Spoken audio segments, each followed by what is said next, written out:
she meant like, I thought she meant like, woo, it's me. So I'm here with, just tell me about some music you produce. Sure. My name's Emma Christie. I am a songwriter, a singer, instrumentalist. I grew up doing a lot of jazz, so jazz definitely influences my writing style, Yeah. but I studied pop music at Monash, so sort of intertwining my jazz background with pop music is my style. Yeah. So can you tell me a little bit about those jazz influences that you have and Yeah. Well, I mean, I learnt to sing definitely by like listening to, Ella Fitzgerald and Billie Holiday and like really taking vocal inspiration from the jazz greats. And then as I sort of got a bit older and more into music and like playing instrumentally and wanted to, play all the songs that were on the radio, I just sort of translated it in. But I definitely found having a jazz background, you can hear it in my vocal style quite a bit. So it's sort of an interesting blend. But yeah. And then so can you tell me about the process of like when you came to Monash, obviously how has your music style kind of evolved in that time?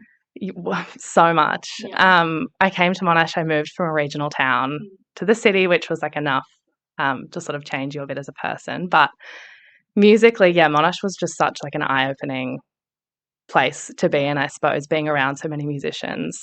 I had a really fortunate childhood in like lots of music opportunities, but being around people that were equally as passionate, I think, was a massive thing. And feeding off other people's passion definitely inspired me so much and has made me a much better musician than I was when I started. So and I spoke to Liv Mearington yesterday, and so I asked her, she had a really like interesting response to this question, but you obviously have, compared to other degrees, the music cohort is quite small. Very. So how do you go about, and you all have very individual, like very distinct sounds and like styles directions that you're pursuing. How do you maintain your like individuality while doing so much collaboration with everyone else?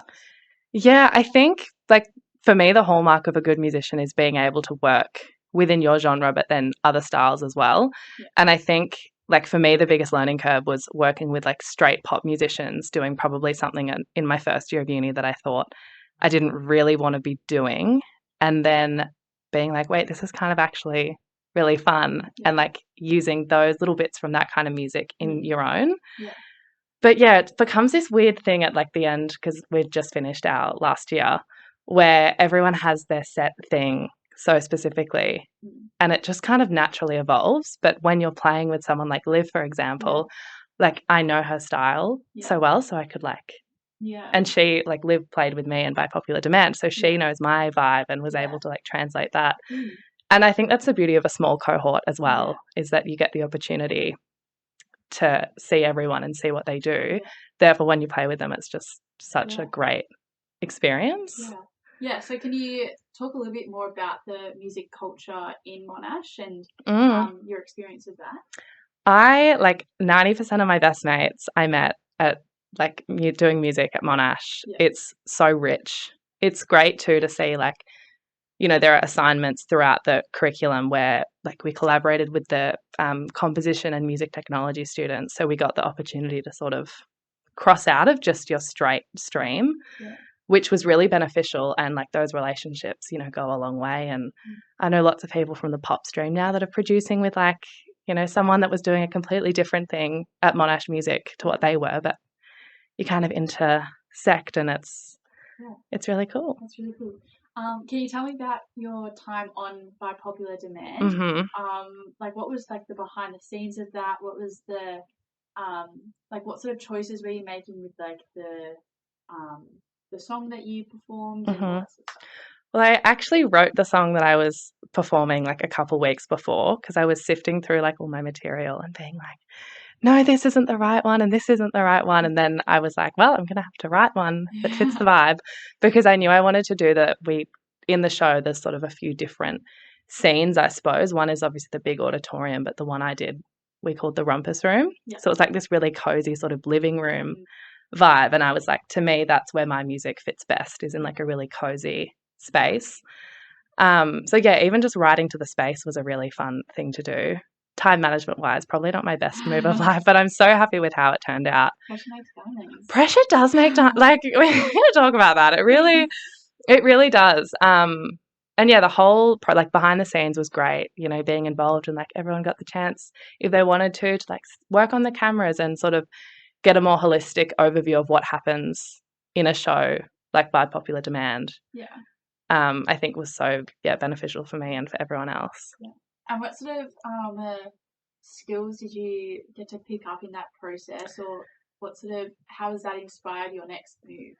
I think definitely the fact that it's like a fully live recording is something that often when you see live recording, it's maybe not live, as in you might do it 5 times, whereas we did one camera run and one take. Yeah. So definitely like pressure and trying to make a diamond, but knowing that like you get one kind of shot and trying to do it is, I suppose, a live performance as well. You could, you know, compare the two in that you do it once, but with like a 45-minute set, you get to ease into it and you structure your set around being able to ease in.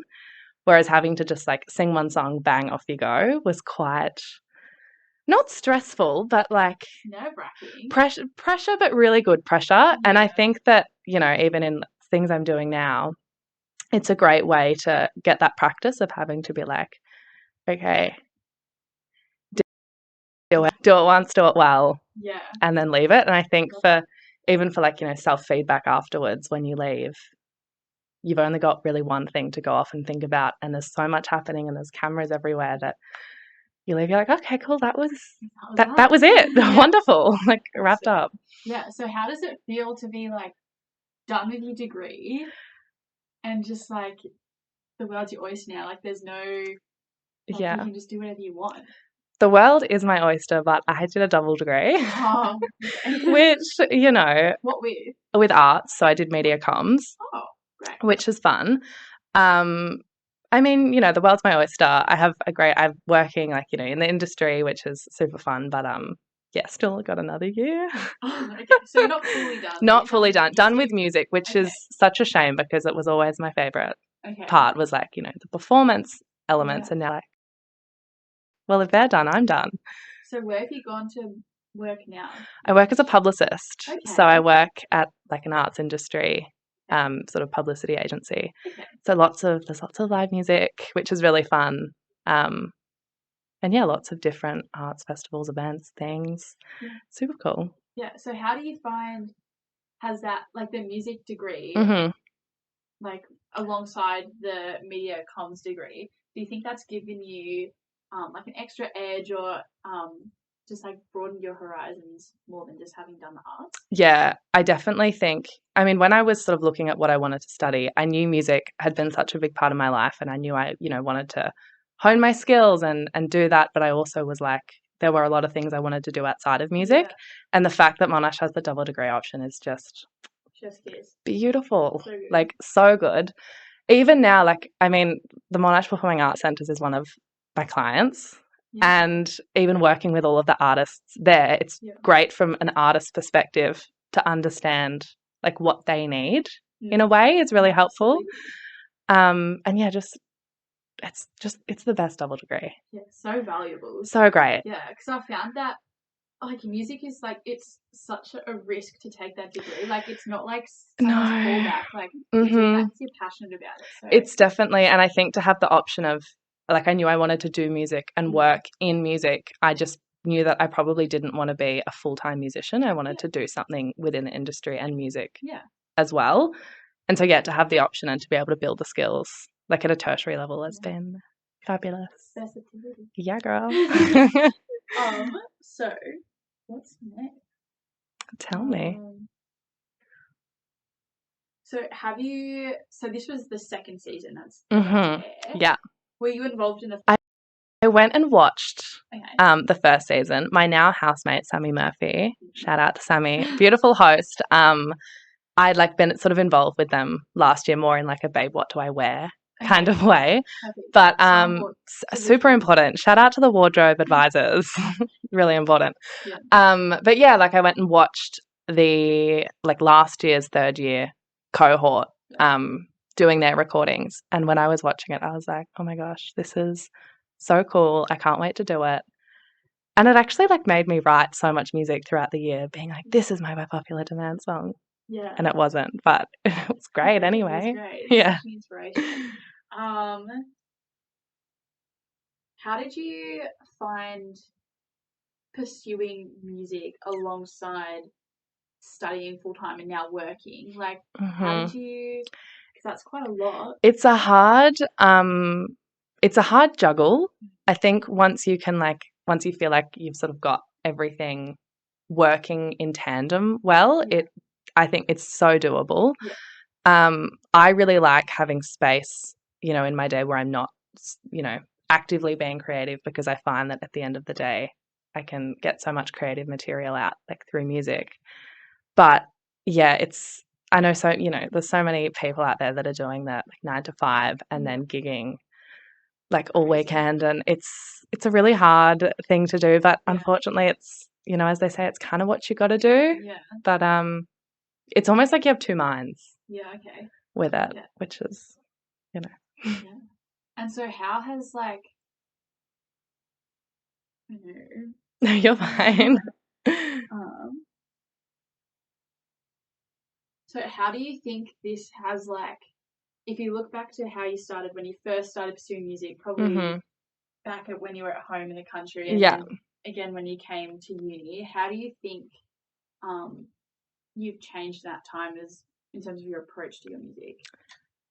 I think, there's so many ways. I think the most important for me was deepening my just understanding on so many levels, but even with little things, like I grew up, in the country singing jazz, and often it was me, a female vocalist, and everyone on stage with me, 5, 10, 15 people were all men. Yeah. So something that was really important to me when I came to Melbourne and had the opportunity to work with female identifying and gender diverse artists was to do that. And so like my by popular demand performance, it's all female identifying, gender diverse people, which is just such like, and it shouldn't be a privilege, but I really found that something I wanted to, like, as an approach to music. I think it changes it quite a lot, because my song was one of those sort of like sassy, half breakup-y, not really, but being able to describe the song to a group of people that weren't men, they got it so much more than had I been like, hey fellas, I hate you all. But just little things like that, the encouragement is just like priceless. And then like musically as well, there's so much to dive into. But I think that was probably one of the biggest, like that was a goal that I had when I moved to Melbourne and came to Monash, and something I'm really proud of to have achieved through the by popular demand thing as well. That's so cool. Do you think that moving forward in the music industry that is like, that's an attainable situation to maintain? Totally. I mean, you look now, in my cohort when we started, I don't think there were the amount of instrumentalists, like the gender ratios weren't great.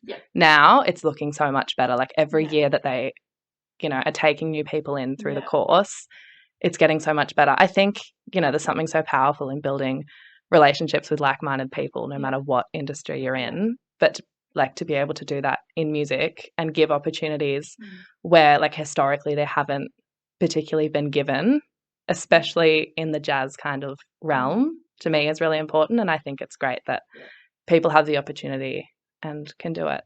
Yeah. And so can you speak about, so obviously you got to meet a lot of diverse people who were also like-minded. What sort of, like, can you tell me about, like, are there people that have influenced you quite a lot, like inspired you quite a lot, like from the course or outside of it? Totally. I think the first one that comes to my mind is Dr. Rod Davies. That man is just like a master in so many ways, and just his inspiration bleeds through. I think he has inspired me so much in just the concept of passion and putting everything you have into a project. I mean, you can totally see it with by popular demand. Like he has made it happen with the help of so many people, but it's almost like his love child. You know what I mean? Definitely learning from Ella Thompson, who was my singing teacher at Monash. from when I was here. I loved her before I came to Monash, and when I learnt that she was my teacher, I probably had some heart palpitations. Just being able to learn from someone that, has inspired you from quite a young age, and even just like hearing them say, that was great. I'm like, oh my God, Ella Thompson thinks I'm great. Yeah. Like things like that have been really special. And then just workshops that they had, like Kristen Barati is my hero musically. And to sit in a workshop with her at uni, I was like, oh my God, this is so cool. Yeah. And then, there's people in my course, I think of like Alex Bicknell, one of my best mates. Their musicality, their growth has just, like, watching it has been so special. And Liv, like you mentioned before, I think those two particularly inspire me as an artist. Yeah. And so how do you so you're finishing off your media comms degree and you're doing this publicist position. What's your next steps? Do you have any sort of musically thinking, any direction? I mean, I love being I love working in the arts. I'm super passionate about it. It's such a fun thing to be able to do, like a job that you really like. And I love music, so I'm working on new music. I put out an EP. I don't want to say a date but then pressure makes diamonds. So by the end of the year, I'm hoping to have an EP out, which is super exciting. So many of the people I met at Monash on that project. And, just finding projects as well that I am super excited about and have like Rod Davies level passion for and just going after them. Gorgeous. Can you tell me a little bit about the EP that's going to be coming out? Well, my song that I played in By Popular Demand, Define Me, is on there. I mean, it's just it's a mixed bag. I'm still sort of, going through the process of refining everything. But I think the last 4 or 5 years especially have been really formative for me as an artist. And going through Monash, we do a lot on sort of like identity. And I really struggled with that for a long time because I was like, I don't know. I was like, what do you think? Like, tell me. So I finally feel like I've found a place, like a writing style that I really like. And I'm like excited to make music that sounds like my music. And so, putting together just a bunch of songs and trying them out in the studio and seeing what lands and seeing what doesn't. More like create music and see what sticks. Yeah. So do you feel like you've been able to let go of that, the reservations you have about putting your ideas out, and you can just it's been a space that you can. Yeah. I mean, I've always been quite like a yapper. I'm very, I sort of, I have my, I like what I like and I don't like what I don't like. I think with music though, because it's so subjective and everyone has a different take on something. Definitely my first 2 years at Monash, when there's just so much to absorb, I was like trying to take everything in. And then I think in the last year, it was really about refining all of that and figuring out what do I like and what do I want to do and those sorts of things. So, I think it's such a big process as well. Just, figuring out who you are as an artist and creatively and absolutely massive. Yeah. And so if you had any advice for your younger self or for students who are considering pursuing music or have just started, what would you say? I think, my advice probably obviously comes from my personal experience, probably growing up in a place where there were opportunities, but you had to really, they didn't come to you. You had to go at them. Just if something takes your fancy, go for it, go after it, and always be looking outside of the circle of exactly what's around you. Yeah. I think, when I came to Monash, it was such a different environment. I was like, oh my God, there's all these things I can be doing. And I did them and it was so beneficial. Yeah. So awesome. That's my advice. Take it or leave it. I won't be offended. Thank you so much for having us. It's okay. Oh, well, thank you for having me. That's all right. Thanks, girl. Thank you.